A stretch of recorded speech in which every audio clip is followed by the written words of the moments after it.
colocar es muy resumidamente algunos grandes temas. La idea central del libro que escribimos es tratar de generar una clave de interpretación de los procesos sociales latinoamericanos que va más allá de una serie de temas que más o menos yo diría que la acción social latinoamericana es consensual, desigualdad, pobreza, y también de alguna forma renovar en relación a los temas que fueron centrales en los años 60, 70, 80, clases sociales, movimientos sociales, partidos políticos, sin dejar de considerar como derechos. Obviamente, ¿por qué? Porque el contexto es otro. Al mismo tiempo, no aceptamos la perspectiva que hemos llamado de una forma postmoderna, que trata, que se refugia en una visión fragmentada, pluralista, diversa, dentro de la cual prácticamente no hay más lugar de interpretación de conjunto de la sociedad, ¿no? Con todo respeto, pues, obviamente tenemos lo que llamamos estudios multiculturales. Antes de entrar en la propia presentación, quisiera explicar que este trabajo es producto de un proyecto del Instituto Fernando Henrique Cardoso y CIEPLAN en Chile, que nos permitió contar con el apoyo de 20 investigadores que produjeron trabajos específicos que nos sirvieron como base, no es tanto conceptual, pero por lo menos empírica al material que presentamos en el libro, que nosotros obviamente tratamos de digerirlo y colocarlo dentro de nuestra llave interpretativa. ¿Cuáles son la primera dupla de conceptos que colocamos frente a nosotros? El primero es el que voy a volver sobre ellos. El primero es individuación y el segundo, el democratización de las expectativas sociales. La idea de individuación básicamente tiene que ver con la perspectiva de los procesos sociales que en América Latina contemporánea en las últimas décadas han en buena medida erodido los viejos padrones de asimetría y jerarquía que convivían simultáneamente también con procesos de individuación que son parte de la historia de América Latina, que es una de las corrientes. Volveremos sobre eso. El segundo componente son los procesos de democratización, y vuelvo a enfatizar, de expectativas y valores. No confundir, si bien está relacionado con los procesos de democratización de los regímenes políticos. Obviamente que alguien dirá esto de alguna forma no es tan original de América Latina. Europa, Estados Unidos tenemos una vieja tradición que trata de estos temas. Lo que creemos que en parte es la originalidad latinoamericana y lo que es el desafío para nosotros investigar y investigar cada vez más es cómo estos dos procesos se cruzan, se tejen conjuntamente con dos componentes que sí son bastante específicos en realidad, por lo menos en su radicalidad, que son los componentes de la desigualdad social y un Estado, para llamar de forma genérica patrimonialista, o un Estado cuyas estructuras públicas y instituciones son bastante frágiles. ¿Por qué entendemos por democratización de valores y expectativa? Que las nuevas están relacionadas a qué? Solo para mencionar rápidamente, las nuevas relaciones de géneros y las transformaciones de la sociabilidad familiar, especialmente entre generaciones, la urbanización y metropolización de la mayoría de la población, fenómeno nuevo en gran parte de los países, la explosión y diseminación de sistemas de comunicación, la producción de consumo de masa y el impacto de la propaganda del consumo de masa, la penetración del discurso de los derechos humanos y la propia, sin duda, competición política y el discurso electoral. Es importante recordar que estamos hablando aquí de procesos de democratización de expectativas. Y esto lleva a ciertos procesos paradojales, ¿no? Cuando se habla que el barómetro indica que la gente no confía en la democracia, no confía porque se democratizó, porque tiene valores democráticos y espera una democracia, que la democracia efectiva, por lo menos a nivel de sus expectativas, como dirían los americanos, doesn't deliver the goods, O sea, hay dinámicas contradictorias entre los procesos de democratización de expectativas y de valores y el propio sistema político que no siempre acompaña. El elemento de individuación en América Latina claramente están asociados a una serie de factores, todos esos son más analizados en el libro, que son la pérdida de referencia a la tradición y consecuente valorización de la elección individual, el énfasis en la subjetividad y la intimidad en la negociación permanente de relaciones sociales, el destino personal visto como producto de iniciativas personales y la expectativa de poder consumir todo lo que la propaganda ofrece. Todos estos temas normalmente son elaborados en el libro. Lo que es uno de los elementos interesantes de estos procesos de individuación es que no deben ser confundidos con una perspectiva individualista liberal de la sociedad. O sea, cuando hablamos de individuación no estamos hablando de individualismo y mucho menos de individualismo metodológico. Estamos simplemente aquí constatando un hecho, es que los actores sociales se ven cada vez más como individualizados y como constructores de alguna forma de su propio destino y de sus elecciones y la necesidad constante de negociar alternativas. En América Latina esa individuación tiene características propias, las tiene. Una de ellas es lo que nosotros denominamos de individuación exacerbada, porque la individuación como tal, en los países desarrollados, tienen como soporte sistemas jurídicos que de alguna forma estructuran esos procesos de individuación. La individuación latinoamericana, el ejemplo de que cuando un policía te para, tú no sabes si negocia la multa, qué tipo de multa, todas las opciones están dadas. O sea, la verdad, el hecho de que no hay un marco jurídico legal claramente definido, cuando entra alguien en el negocio, el inspector, cuánto le va a pagar a este, no le pago, cuánto te va a pagar impuestos, es todo un cálculo constante y permanente porque la individuación no se sustenta. Inclusive parte del argumento del libro es que para que haya un proceso de individuación sostenido es cada vez más fundamental la acción del Estado. La individuación no presupone una negación del Estado, mucho antes por el contrario. A más individuación, más necesidad de un Estado que dé soporte a negociaciones que son cada vez más contractuales y negociadas. Un elemento central de todo este argumento preliminar es que pensar América Latina hoy significa volver atrás en una serie de parámetros que nos dimos grande parte de los científicos sociales en varias décadas, que eran dados fundamentalmente por la búsqueda de la transformación social, la creencia que venía el socialismo por delante, y el énfasis constante en los factores de cambio, ¿no? Los movimientos sociales, ¿no? Mencioné en el Brasil que una vez hice una investigación sobre movimientos sociales en el Brasil y tesis de doctorado. En un año, 88% de la tesis de doctorado de sociología era sobre movimientos sociales. Estábamos en un momento pre-revolucionario. Obviamente que esos movimientos sociales eran básicamente relevantes en términos de la dinámica social. Pero en el momento de la voluntad de cambio nos llevaba a enfatizar aquello que creíamos que iba a transformar la sociedad. La propuesta nuestra es que debemos pensar la sociedad tanto como dinámicas de voice, de participación, de voz, como de éxito, como de salida. O sea, las nuevas iniciativas individuales no se dan necesariamente como esperábamos en el pasado en términos de participación. O sea, la persona tiene iniciativas y va a expresar eso en una voluntad de cambio, en una participación política, en un movimiento social, en un movimiento ideológico. Por el contrario, lo que ha aumentado enormemente es la diversidad de estrategias individuales en términos de diversificar sus formas de salida.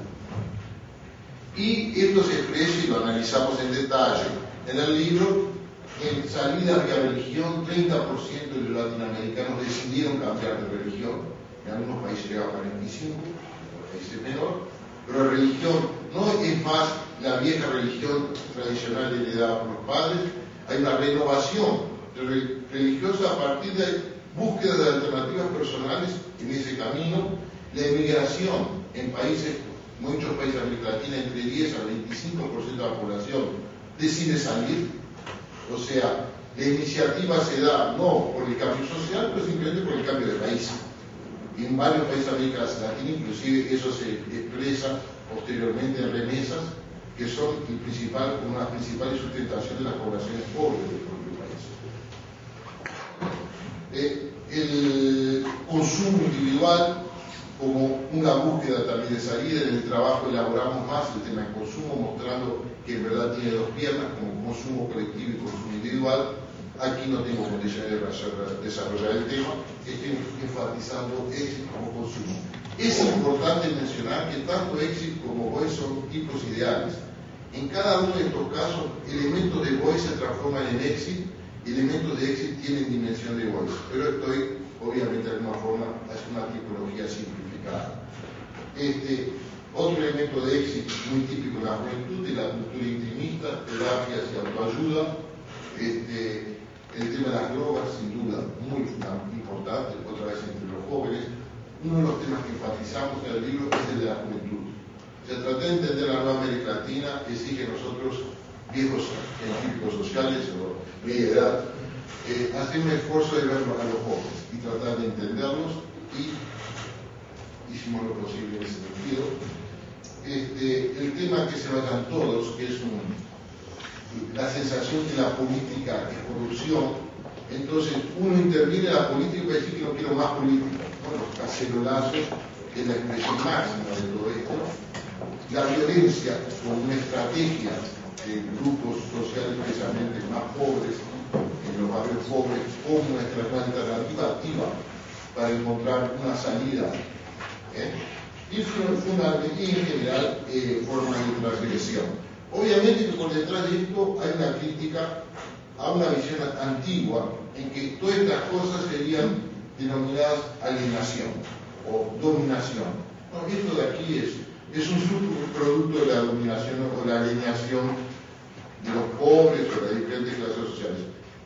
En nuestro trabajo afirmamos que son estrategias activas, obviamente en el contexto de un sistema social dentro de los cuales los actores actúan y son influenciados, pero no es un simple pasividad, son formas activas de intervención social. El tema de voice, lo que analizamos en grandes líneas, una tendencia a baja relativa, ahora está claro, porque siguen existiendo, pero hay crisis y hay erosión relativa, depende de cada país. Debo decir, te voy a decir en el inicio, que cualquier esfuerzo de teorizar a América Latina es tratar de presentar una visión aparentemente homogénea de países que son profundamente heterogéneos. Entonces, reconociendo esa heterogeneidad, al mismo tiempo buscar tendencias y que se realizan en formas diferentes y con intensidades diferentes en los diferentes países. En baja, obviamente, están los sindicatos, los partidos políticos y las ideologías políticas. Los tres, fundamentalmente, grupos eran formas de identidad y movilización colectiva a partir de las relaciones del mundo del trabajo, en la medida. Y tenemos en alta una serie nueva de elementos que 20 años atrás posiblemente no aparecería en ningún trabajo de un sociólogo: la sociedad civil, donde la analizamos en más detalle y también cuestionamos una cierta idealización que se realiza de ella, las identidades étnicas, los nuevos medios de comunicación que ocupan cada vez un papel central, inclusive relacionado a la caída relativa del grupo de baja, los medios de comunicación pasan a ocupar un papel central como mediadores entre la sociedad y el sistema político. Ecología y consumo alternativo, el discurso de los derechos humanos, las agendas internacionales. Obviamente todos esos elementos están interrelacionados. La sociedad civil es en gran parte el principal vehículo de esas agendas internacionales. Los medios de comunicación, aquí separamos los nuevos de los antiguos porque lo elaboramos un poco en el trabajo. Y el Poder Judicial, un tema que ya fue discutido en la presentación de ayer, ¿no?, en función de la crisis del sistema partidario y por otra serie de factores que no viene aquí al caso, inclusive el papel central de las nuevas constituciones que dieron un papel más importante al judiciario y generan nuevos actores del poder judiciario. El Poder Judiciario pasa a ser un actor cada vez más importante en el sistema político nos obliga a viejos marxistas como yo a tratar de entender el derecho como algo más que una simple superestructura, ¿no? O sea, hay una judicialización del conflicto político que nos exige repensar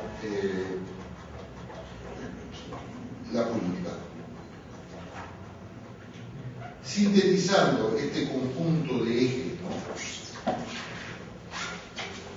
Primer elemento importante es que la forma de hacer política antiguamente en movilización de masa fueron sustituidas por organizaciones que se legitiman de la fuerza moral o el conocimiento técnico que focalizan.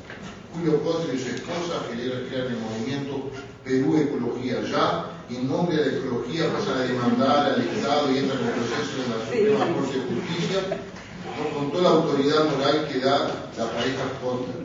O sea, las ONG no se colocan más. Las viejas formas de representación política, mismo el compañero Carlos Acuña y su grupo trotskista, formado por 14 militantes que representaban la clase obrera, soñaban que un día me llegarían a la clase obrera, ¿no? Hoy ese sueño no existe más. Es la ONG que, a partir de una reivindicación moral de la causa de ella, pasa a actuar en la sociedad, que muda también las formas de actuación del activismo social más profesionalizado, porque también el señor Julio Cotre y la señora Necesita Vivir, o si el dinero de la Fundación Jorge de financiar Perú Ecológico, y así por delante, ¿no? Siendo que los movimientos sociales no tienen más esa capacidad de movilización social y no reflejan más organizaciones que tienen una base en la base productiva, la forma de cómo Cotre y señora llegan a la sociedad, van a los medios, hacen una huelga de hambre con 2 perros colgados y muestran cómo la ecología sufre, y ahí aparece la primera plana del diario, y con eso llegan a tener influencia. O sea que no hay otra forma, no van a hacer huelga, porque la sociedad no le va a dar mucha pelota a Cotre y señora si hacen huelga, porque la economía va a seguir funcionando igual. O sea, la forma de actuación tiene que ver con esas nuevas formas de organización que ya no pasan más por la capacidad de influencia. Y eso también es verdad para otra forma de actuación de movimientos sociales que tienen una mayor base social, los llamados excluidos, movimientos sin tierra, etc., pero que no tienen una base en la estructura productiva. La forma de intervención de ellos es mediática, por la importancia y las limitaciones que eso le da. La tercera dimensión es que hubo un cambio de demandas. Antes buenas partes de las demandas se daban en torno a la distribución de riqueza entre grupos sociales. Hoy las demandas se realizan frente al Estado, y que el Estado después busque de alguna forma recomponer a quién y de dónde va a sacar. Pero no se da más de lo que denominaríamos de forma un poco tradicionalista a nivel de las relaciones de producción entre lo que recibe el capital del trabajo, pero son mucho más demandas ante el Estado, y muchas veces demandas de orden simbólico que el Estado muchas veces se dispone a hacer porque son muy baratas. Si el movimiento negro brasilero quiere 10% de las cuotas de las universidades públicas para el movimiento negro, incluye la feliz de la vida, porque eso el Estado brasileño no respeta nada. Solo sacar 10% de las cuotas aquí para pasárselos allá. Muchas de las reivindicaciones simbólicas de estos movimientos son, cuando pueden ser realizadas a costo bajo, ya nuestros amigos socialdemócratas europeos ya aprendieron la lección, ¿no? Todo lo que se puede ser simbólico se da, nuestro querido Tony Blair en particular. La otra característica interesante